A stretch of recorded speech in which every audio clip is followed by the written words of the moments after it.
Okay, let's get Amanda on.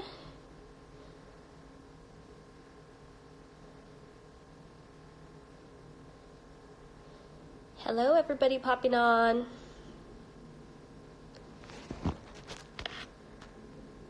Let's see, I sent the request.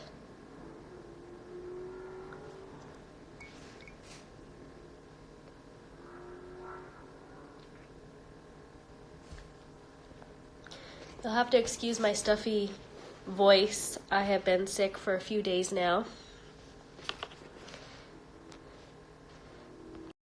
And there's Amanda. Okay, it says waiting for... Ah, there you are! Hey. Hi.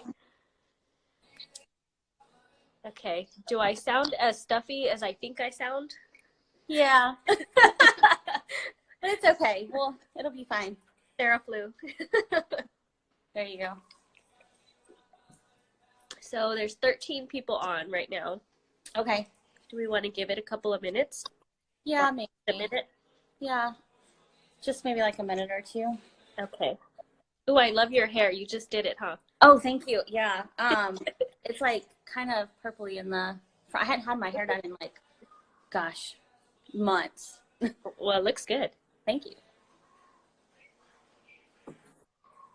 Okay, we're up to 16. Well, see, we are gonna have some. There's some deaf that are joining. So you all know we are not working today. I'm really sorry. We don't know all the words yet, but we are going to transcript later.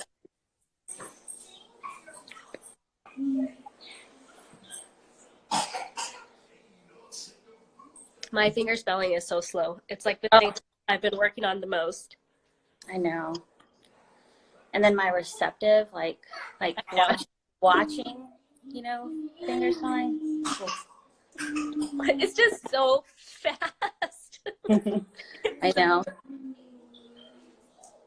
Okay. Well, I guess we'll get started. All right. So my name is Amanda, and I am the parent to Kaysen. Kaysen now is 7 years old. When he was identified deaf, he was 3. So we have taken this long journey. I'm going to be like pretty brief. Like I'm going to skip all the hassle in the beginning, I think, and just kind of jump right into like when we first found out, Yeah. And I guess I just want to say like when it happened, when they came back with the identification that he was deaf, my whole world went silent, as ironic as that sounds. I didn't hear anything that was being said to me from the doctor's standpoint. And after it was all like, transcribed to me, I was like, so can my kid hear? And they were like, no.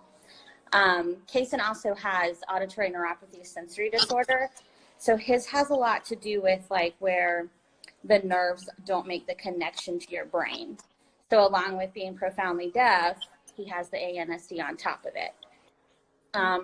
We did move fairly quickly and we got hearing aids super fast.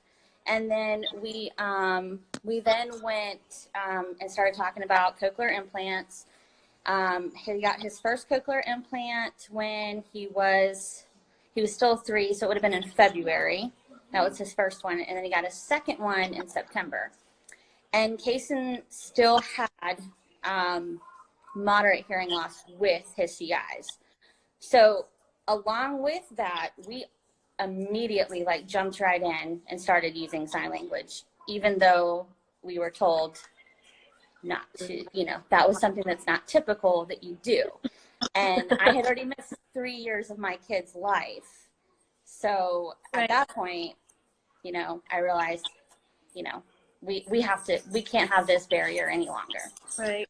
And so it was very hard finding, information, like on how to even, like where to start, where to access this wonderful language, you know? And so I had gotten in touch with a deaf ed teacher at the high school that I actually went to as a, you know, growing up. Oh, wow. And she would come to our house on Saturdays and she would teach us and help me communicate with my kid. And Kason started school at 3. They had like a deaf education program that he would attend. He only went for like a couple hours a day when he was 3 years old. And then, but at first he was placed incorrectly with just other children who, you know, just had severe delays or other diagnoses. Right. So he wasn't placed in the right spot until we had found out his diagnosis. And then they transferred the schools and they made it more inclusive, and they had all the deaf kids going to one school, but he was still mainstreamed. So we started to see that that just really wasn't working for him. And he needed the interpreter, so he had an interpreter the entire time he was at school. And we started looking into deaf schools. It was probably like last year sometime.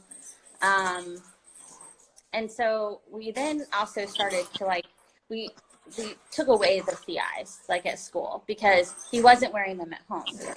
We were signing at home. He wasn't wearing them at home. And so I think when he was going to school, he was having like just this huge disconnection. Like he was trying to pay attention, I think, to all the sounds that was going on versus, you know, what he was supposed to be paying attention to. And any 5-year-old, I mean, watching an interpreter, that's hard. That's like a learned, you know, behavior that you have to do.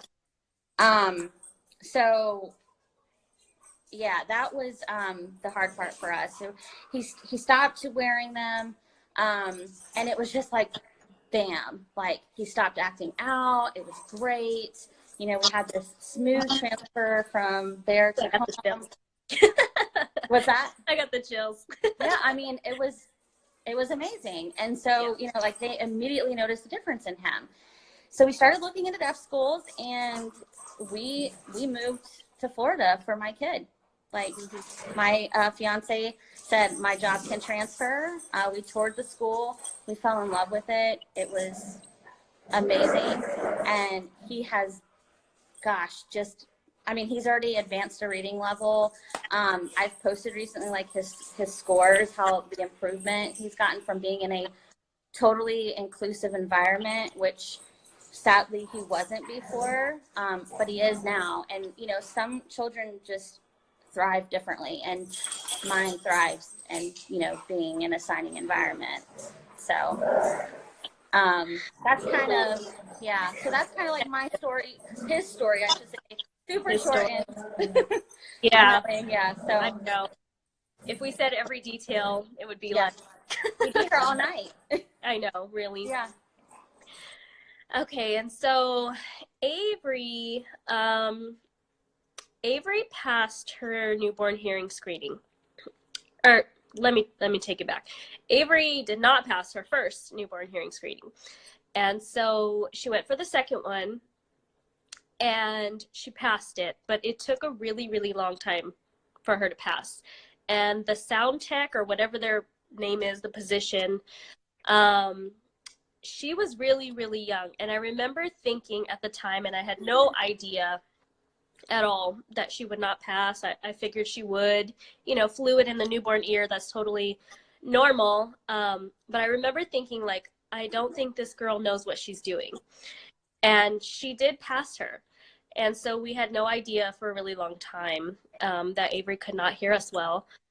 And so she was about a year old and she was not talking.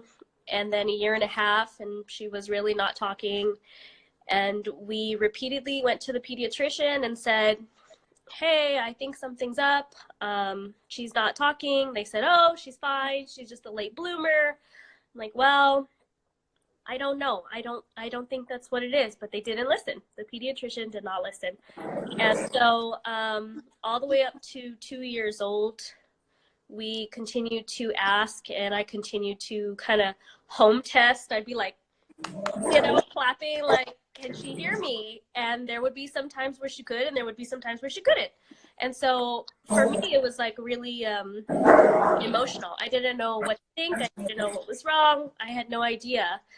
And so finally, we moved from Central Texas, which was this little tiny town, Temple, Texas, to Northern Texas, north of Dallas. So it was bigger. We had more resources. We went straight to the pediatrician, told him this is what's happening. They sent us directly to the audiologist, and then there she was identified as moderate to severe in one ear, severe in the other. So she was hard of hearing.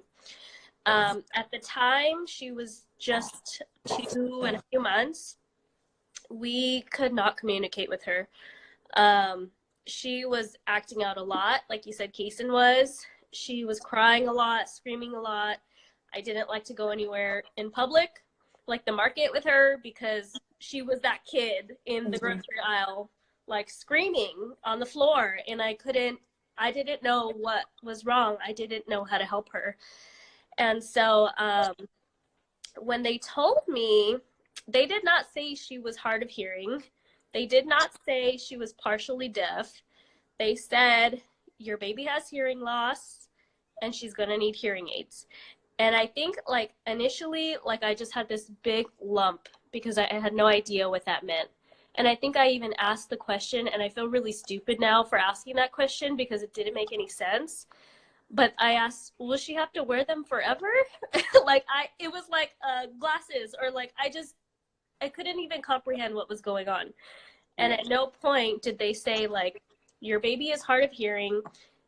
This is what we can do. This is that. Nothing, like nothing at all. It was just all about the hearing aids.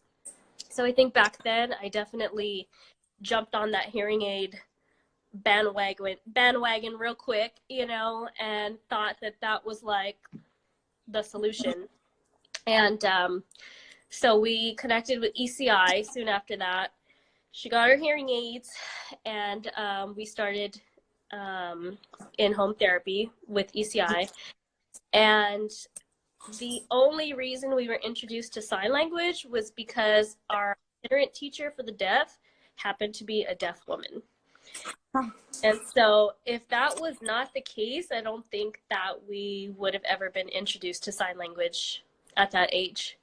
So she started teaching us sign, and by the time Avery learned her first 3 signs, it was like a completely different child. She was always using them, always, even if it didn't even make sense, she knew something. She had some language so that she could communicate with us. And from then on, I was just stuck. I was like, this is the way, this is for us, this is the best thing that she needs. And it was really frustrating because at no time her audiologist or ENT or other doctors even mentioned sign language. They didn't discourage it, but no one ever even mentioned it. Like, right. It was not even a possible solution. And so and on, we just did signing. She started 1 years old as well. She's in a deaf program, and she's doing really well now. She's 5 years old. She's doing amazing. She's thriving. Her deaf program is good. It's not my favorite place. It's not like where I would really want to be forever. But for now, as long as I advocate really hard for her, it's doing well. Right. Yeah, so she's good. She's really happy. She's surpassed all the other students in her class. She has language. She communicates well, and we just don't push the technology because she prefers not to. Sometimes she wants to wear them. Most of the time she doesn't, and I'm totally okay with that because she has access to language, and that's the most important part. And so I think that initial kind of like punch in the gut that I felt when she was identified, thankfully has quickly gone away because of sign language. If it were not for sign language, it would have took me probably more than a year to be able to communicate, several years maybe, to communicate as well as I could with Avery right now, had we focused on speech and listening skills and not did any sign language. And I feel like we wasted an entire year of Kaysen's life, you know, going to all these speech therapies, AVT therapies. And like, I just remember this one time, like going to one of them, and I sat in there and I just started crying. And because I was watching him do the one thing that he could not do, and it was speak. And I'm like, well, besides hearing, but you know, like, it was like, this is absolutely terrible. And that was the day that I decided, like, we're not doing this anymore. Like, we'll continue your OT and we'll continue speech at school for the purpose of learning sign language, but we're no longer going to sit here and force you to be oral when that's not who he is. Right. You know, I mean, that, and it works for some and some it doesn't. And our journey just happens to be the one that, like, that's not who he is, and I'm not going to force it upon him. Right. You know, and I want my focus to be on language and not be on, you know, trying to make him hear something that's not there. So, yeah. I mean, like, the times that Avery does want to wear her hearing aids. Oh, let me be clear. I forgot to tell you all. By the time she turned 4 years old, both of her ears had moved to severe level, moving towards profound. So she is no longer like, to severe. She will probably, most likely, we don't know for sure, but lose all of her hearing. So that's another reason why the hearing aids are not really that big of a deal for us right now, because eventually they will be of no use. So I'm not going to rely on this piece of technology that is going to eventually, you know, not be used, and then her feel like, I'm stuck. Like, I relied on these things, you know. That's not what I want her to rely on. I want her to rely on her identity, her language, sign language. You know, I want her to feel empowered by it and not have to worry, oh my gosh, these hearing aids don't work anymore. You know, she's only 5 years old. That was really fast for them to move. So maybe by 6 or 7, she will be completely, you know, profoundly deaf. So that's okay with me. And when the time comes, we're prepared. right. You know, And so is she. yeah, so is she. Exactly. That's the most important part. Right. I know that we needed to probably touch base, like, on how we, like, because I didn't really go into that deepness of, like, when he was identified. I said my world went silent, but I want to say, like, I didn't know what to do with myself. Like, I went through denial. I grieved. I mean, and I look back now and I'm like, how silly was that? You know, he's perfect. I know. You know, like, he's this perfect little human being. And I just think that for the parents that are here that are just now going through it, like, that is okay to feel that way. You know, like, it's not your normal. It's not what you're used to. But it gets so much better. And that feeling, it completely goes away. You just have to, like, you know, Erica said earlier, you just have to advocate really, really hard for your child. And if you are a strong advocate for your child, they will be fine. Yeah, it's true. You know, you don't know. I think it's perfectly normal to go through that grief stage. You just don't know anything about it majority of the time. You know, it's very rare that someone is like, oh yeah, that's okay. I have a ton of deaf friends. My kid's deaf. I know what to do. You know, it just doesn't, maybe, I don't know, maybe once.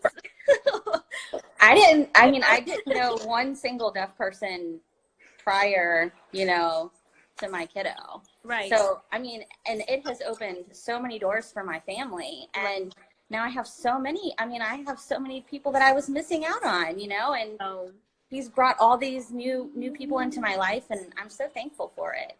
I know, it's true.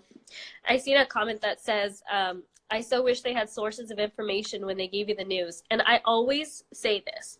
I always say, why couldn't they have said, your daughter is hard of hearing, but it's okay. She can lead a very successful and happy life. Here are some resources for the local deaf community and a deaf mentor and some sign language classes for you.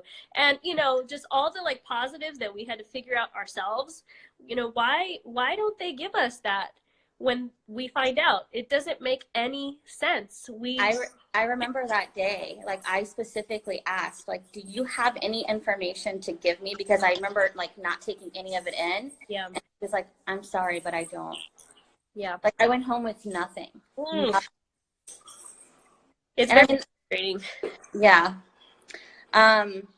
And so do you want to like, I don't know, can we just go back and look at these comments to see like if there are any questions? Yeah. Yes. Are you on your computer? Because I'm on my phone. I'm on my phone. Okay. Sorry, I'm all up in your like face. That's okay. I do see some deaf friends still on. I just want you to know that later we'll type this all out. Right now we're not signing because we're not fluent enough. But later we'll type it. And if you have any questions, please. Yeah. Y'all please ask anything. This is why we're doing this.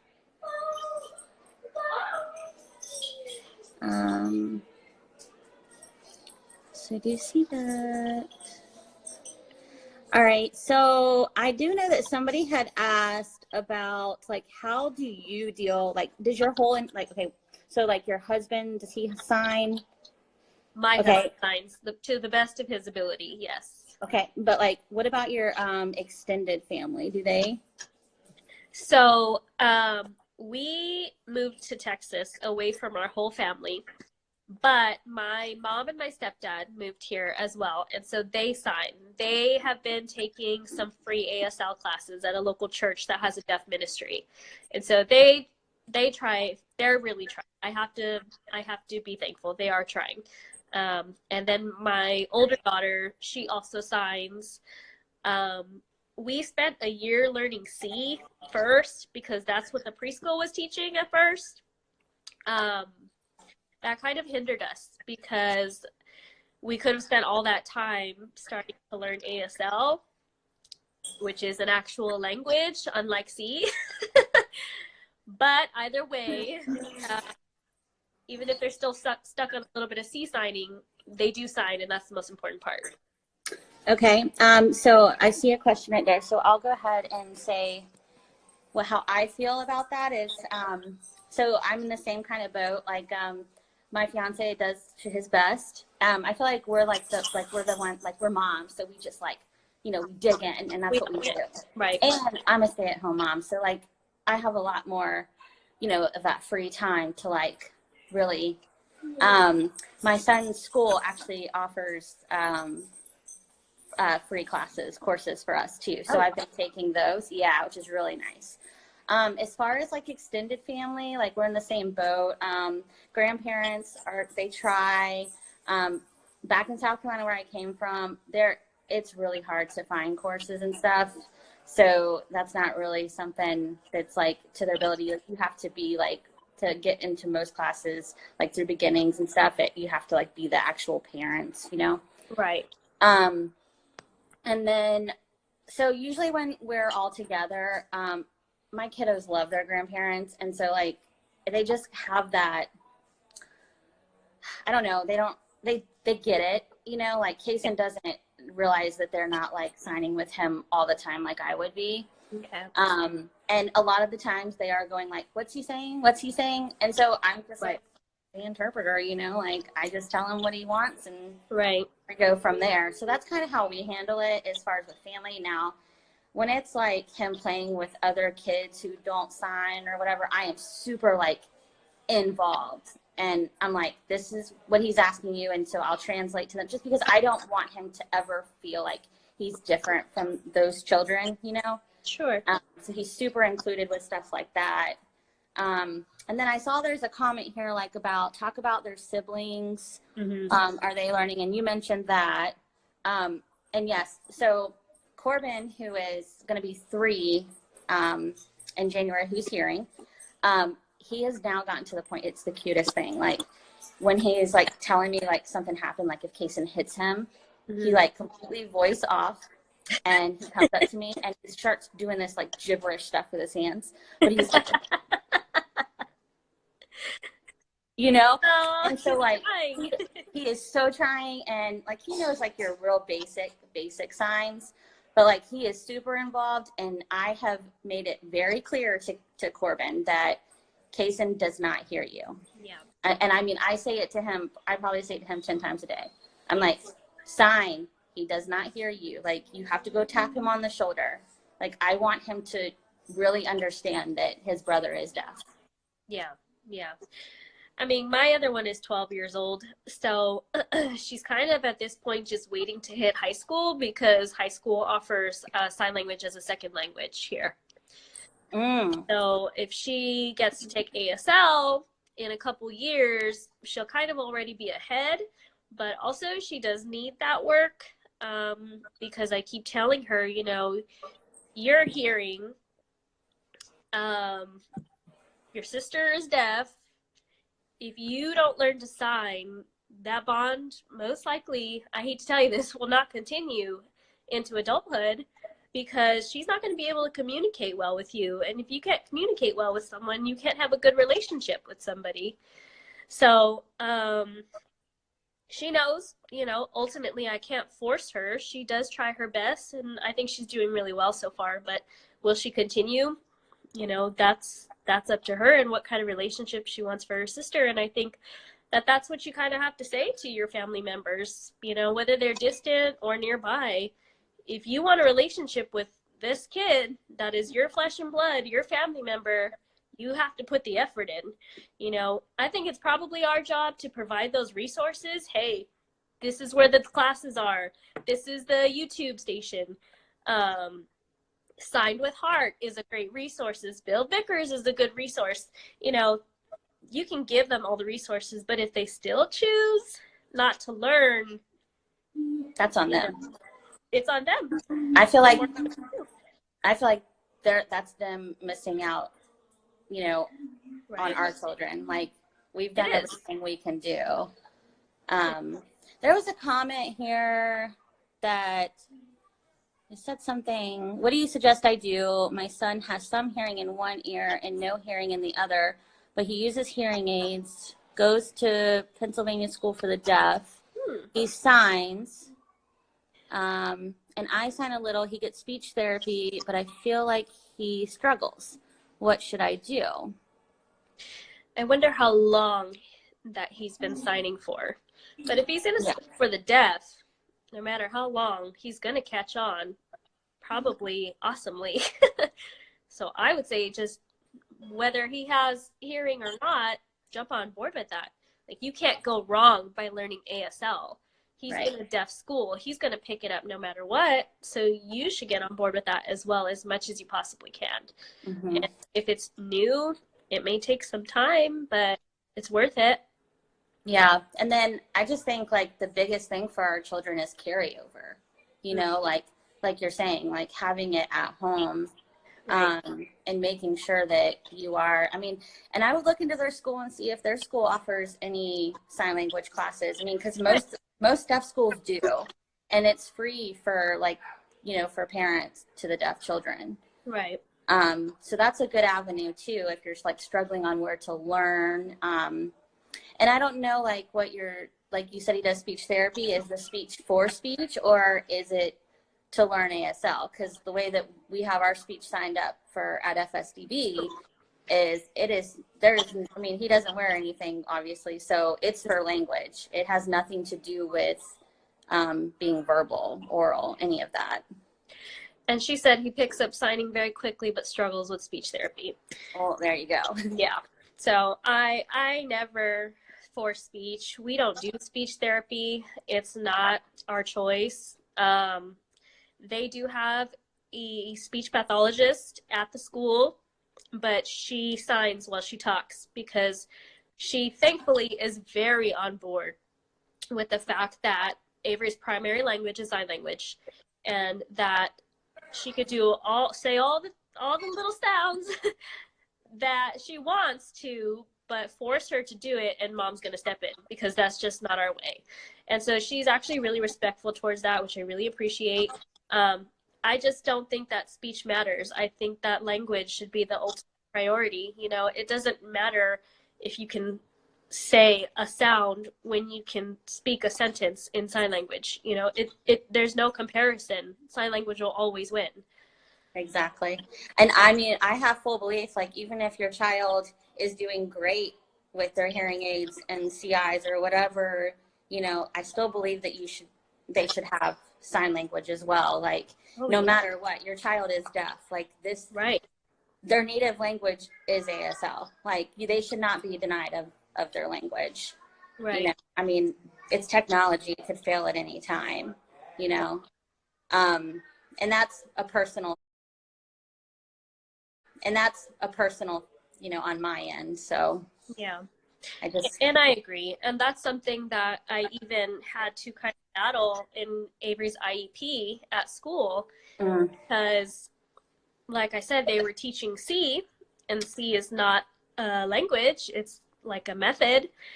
And even though I'm in school full time for ASL and interpreting, I'm getting my degree, I'm not yet fluent. And so, when she's at home, I give her my absolute best, but I'm not fluent. And so I feel that if the deaf education system has a teacher, which she does, that's fluent in ASL, then that's where that ASL needs to come from. And so I had to fight for ASL to be put into her IEP. And I know that's not the case in deaf schools. It's just kind of an automatic. Yeah. And so I don't understand why deaf programs are different, but either way, I fought tooth and nail, and now she has ASL in her IEP. But, you know, I just don't understand how people don't understand that all deaf children deserve and have the right to access to sign language, to ASL. You know, they have the right to know other deaf people. They have the right to know their culture. And we as hearing parents don't know that to begin with. And so we have the responsibility to go out and figure it out, because it's for our children. Right. You know, I hear all these stories about deaf adults, deaf friends that did not get introduced to the deaf community until they were young adults or maybe teenagers, you know, because they went to college and took an ASL class, or, you know, decided to go to a deaf college, maybe Gallaudet, whatever, you know. It's like they just didn't have that in their childhood, and I can't do that to my child.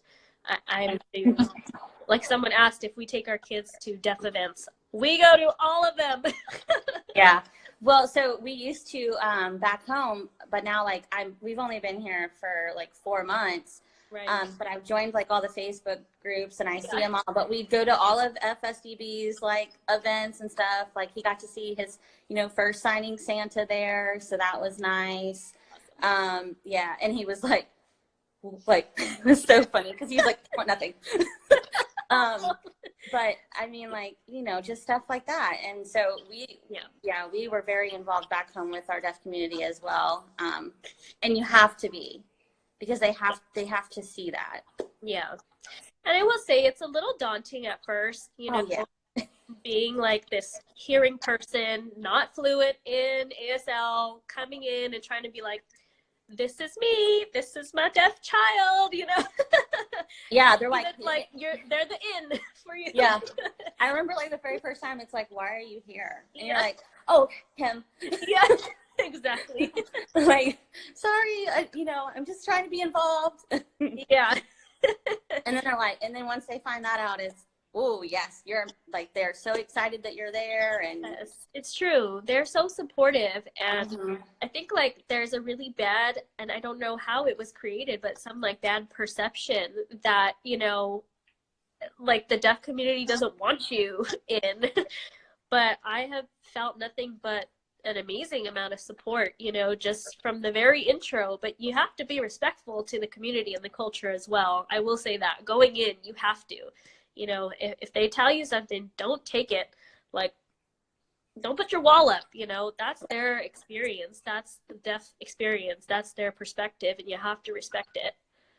Yeah, absolutely. I agree with that too. And I mean, I love when when I get corrected, even because I'm like, I just want to do it right. Yes, me like, too. because one of my biggest fears, I mean, like, this hasn't been a question, but like, I'm always worried that I'm gonna, like, you know, because carryover comes at home, like when we're reading or something, and I'm like, am I signing this right? Right. You know, I mean, I'm doing my best. I'm hearing it's not my language, but I'm trying to provide it to him. Right. You know, and so that's really like school stuff for me is like super hard. As far as, you know, like when it comes to like math and reading and science and social studies, like, I mean, I'm already not good in like social studies and stuff. So it's like, woo, Yeah. you know. Tell me about it. That was me this past semester. Oh. I had one class that pertained to my degree, and then I had to go back and take a couple classes that I never took when I was younger. College algebra and intro to ethics. I was like, oh. Yeah, I'm too old right? for this. But it's worth it. It's worth it. Someone keeps asking vlog on YouTube. We are not going to do that. I'm really sorry. Yeah, like I don't think we have time for that. we really don't. Like we'll help out as much as we can on Instagram, but like we are two busy moms. Very. Yes. We have been talking about doing this for a while, and it's taken a while because like over a month. Yeah. I know, but I'm glad that we finally got to do it. Me too. Well, any more last minute questions? Let me see. And my worry too. My daughter is 2, but it's just so difficult all the time I give her. Have you have your own competency yet? How do you handle that? Ooh. So I feel like I'm in a constant race with my daughter. Like now that I'm in school full time, I'm learning at a pretty rapid pace. I feel I'm learning at a pretty rapid pace, more than when I was trying to do like the free local classes at churches and stuff. Mm-hmm. But she did surpass me in the beginning. When she first started school, yes, it was C, but she was signing like a mile a minute, and I was still like, milk, you know, like water. It was really heartbreaking, to be honest, you know, and it just kind of fueled my fire. Like, this is not working. What can I do to be better?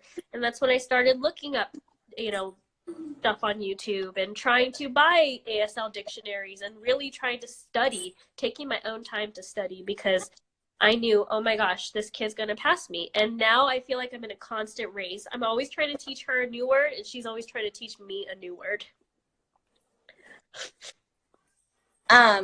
So you know, because my kiddo's in 1st grade now, that is another huge fear of mine. So because Kason was, you know, identified really, really late, which, by the way, he also passed his newborn hearing screen, which is why it was like never, like, I just didn't know. Right. You know? And I mean, we started raising concern, but sorry, am I cold? No, you're fine. So the thing that Kason is super good at is finger spelling. I'm talking like so fast. So sometimes we're like, slow down. Yeah. Like, again. So, but yeah, so like he's super, super fast at finger spelling. So as far as like, I have a little time, I still have time, which is why I take the classes that I'm taking, so that, I mean, there will be a time where he is going to surpass me. Like, I know that because, you know, yeah. But his teachers are super informative, and they are helpful. And I ask questions every single day. Like, every day I'm asking what they did in class so that I can, you know, look it up at home, or however I need to. I go to my Instagram, you know, deaf friends, and I ask questions all the time. And I don't think you should ever be afraid to ask questions, you know. I mean, so that's another thing I truly think, you know, is really helpful. Yeah. And it's true. You just have to continue to apply. I mean, your kid's going to pass you no matter what. They're going to have their native natural language. It's not ours. And so they will surpass you. You're right. Like, it will happen. Maybe it's 10 years old or 16 years old when they've got full attitude. I don't know, you know. Yeah. But, you know, learn all the bad words so that you know when they're using them against you, and you'll be fine. Right. I know. Yeah. We just have to, I mean, that's their language. That's what they're gonna. Yeah. So someone asked for the best resources, I guess, or best websites or like that.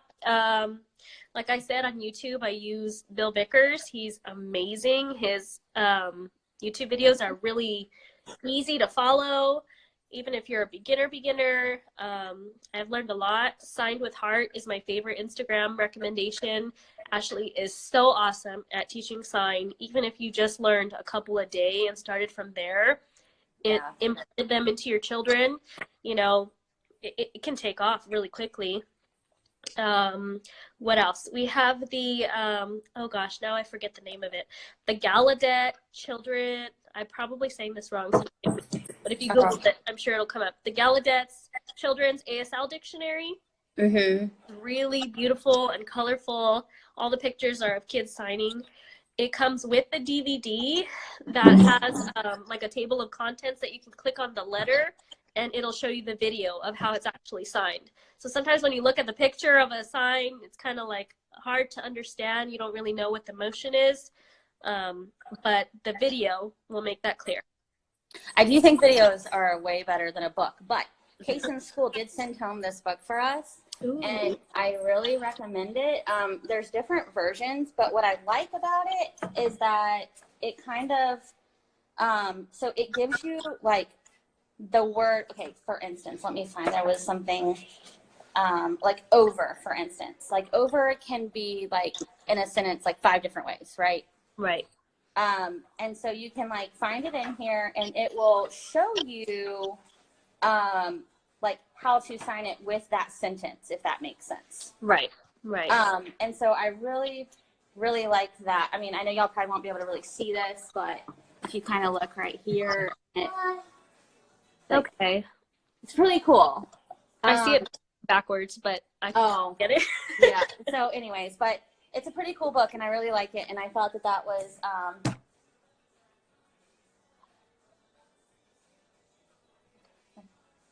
I thought that was a really good, like, nice thing that they sent home for us as like a welcome, you know.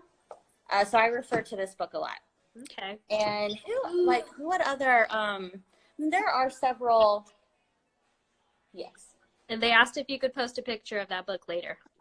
Oh, sure, absolutely. I have a lot of other stuff that I use too, and like for first learning, they have like alphabet, like little tile-like things that I liked for Cason. I have like little puzzle ones that you can put together where it's like the sign of the letter or the actual like animal on one side and then the letter on the other, so it's like a matching game. So that's pretty cool. Okay. But as far as like learning from, I mean, I'm with you. Like, yeah, I do use signingsavvy.com pretty regularly.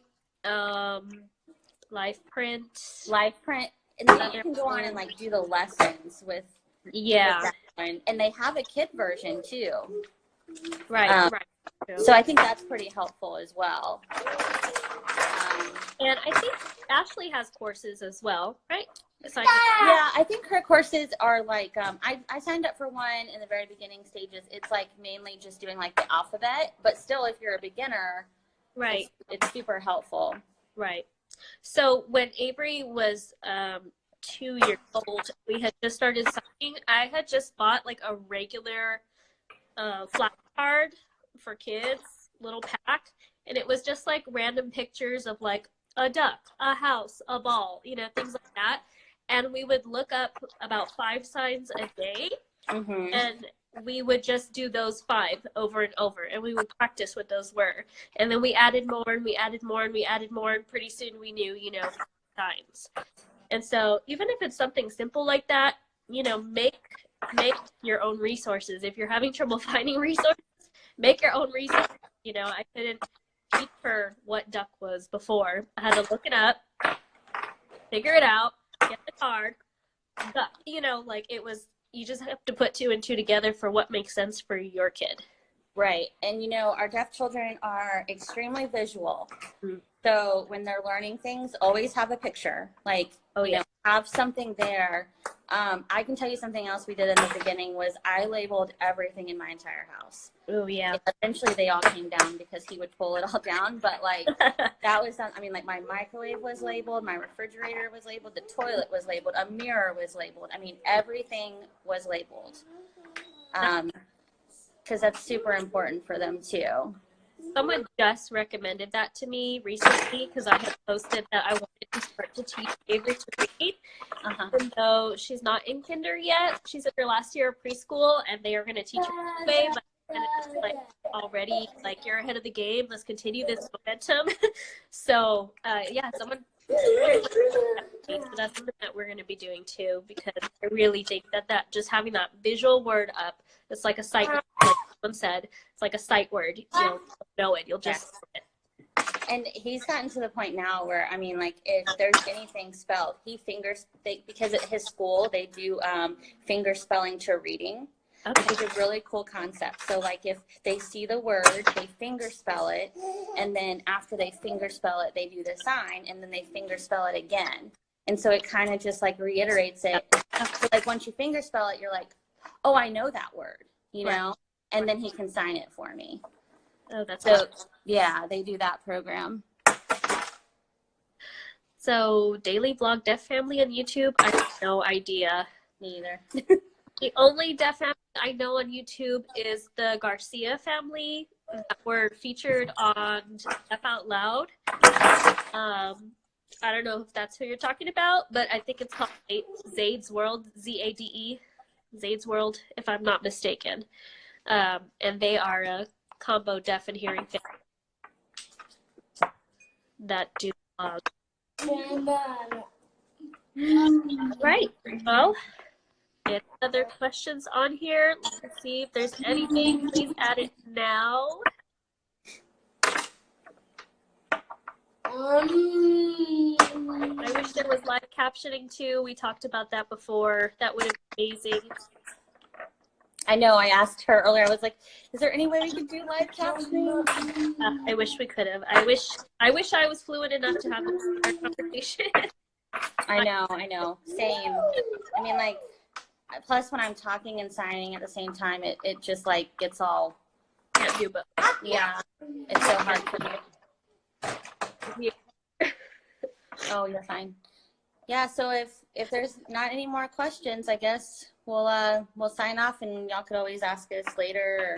Or, yes, definitely. Will you ladies be doing this again? Maybe. Yeah, I mean, if there's enough interest, I'm down. Yeah, but just know both of us have found an amazing amount of support in the deaf community, so be open to that. Sign language has been amazing. It's helped our kids thrive.